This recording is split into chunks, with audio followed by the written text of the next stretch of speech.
Hi, everybody. I'm Samani, And I'm Sabine. and welcome to Behind the Byline, where you get to meet the talented storytellers behind each issue of Hidden Compass. We're joined by photojournalist and writer Rachel Wisniewski. Welcome, Rachel. We're thrilled to have you. Thank you for having me. I'm excited to be here. We're excited to talk about your photo feature, A Devilish Pursuit, which appears in our portrait department. The story introduces us to a group of individuals fighting for religious freedom, but maybe not in the way our audience might imagine. So we're thrilled to talk to you about it.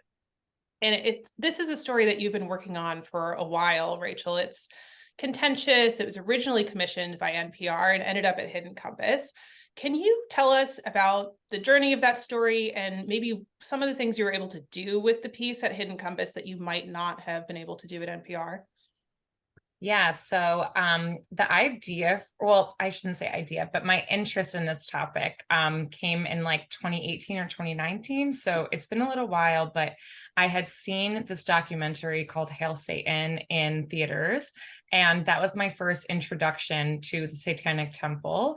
And like most people, I had this misconception that they were like literally worshiping the devil. And this documentary is very smart and very clever and talks about more like that they're just atheists with this like social justice agenda. And so I've been very intrigued by this group and wanting to learn more about them since then. And a year ago, in August 2022, I saw that the Satanists were trying to start a chapter of the After School Satan Club in Pennsylvania.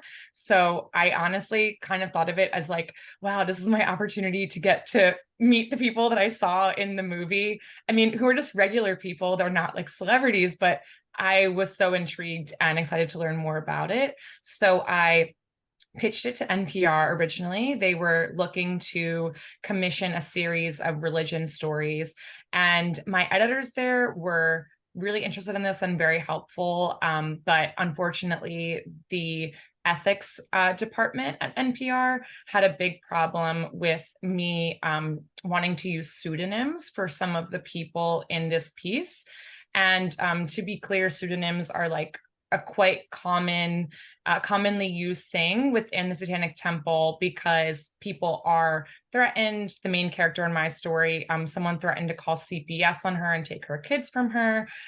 So for me, the pseudonyms were important to protect these people that were volunteering to speak with me. I don't want to, cause any harm as a journalist. And so that's really kind of the biggest reason why it wasn't able to run with NPR. And after I pitched it to Savani, and she said it was a priority to keep the people in the story safe and give, people all the protections that they needed. It just really made sense to do it with you guys. We are so glad that it worked out that way, that we were able to publish the story. For us, from an ethical standpoint, keeping the sources safe was the ethical priority for us, and so we were willing to use those pseudonyms. And I want to know more about you working on this piece over the amount of time that you have.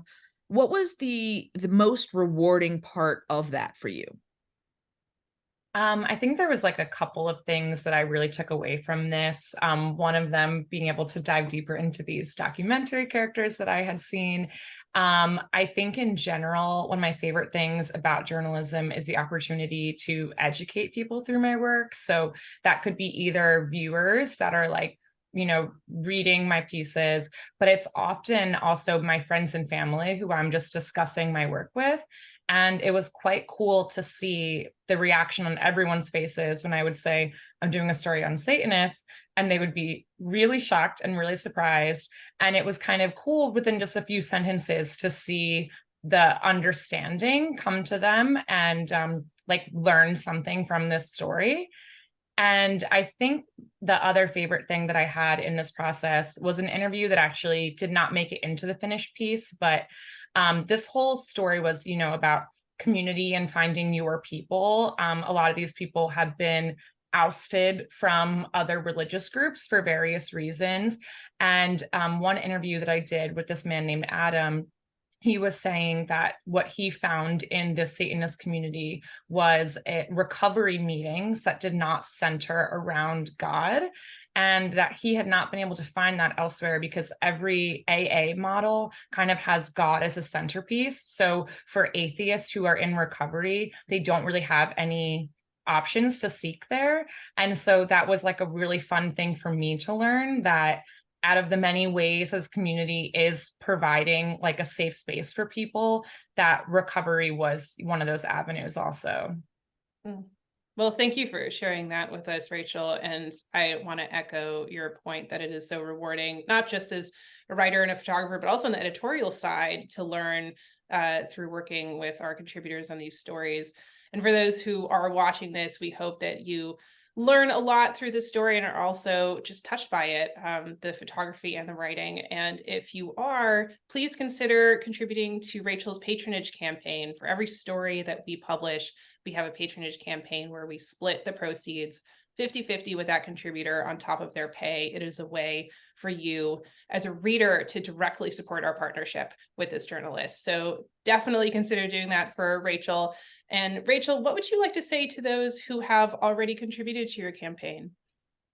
Definitely a big thank you. I've never participated in a patronage campaign before, so I've never had this experience, but I have often had the experience of telling someone to check out an article and them saying, oh, I can't read it, it's behind a paywall. And while that is somewhat understandable to me that you wouldn't want to pay for it, it also is like a necessary thing for journalists that spend a lot of time and work on these articles and have bills to pay.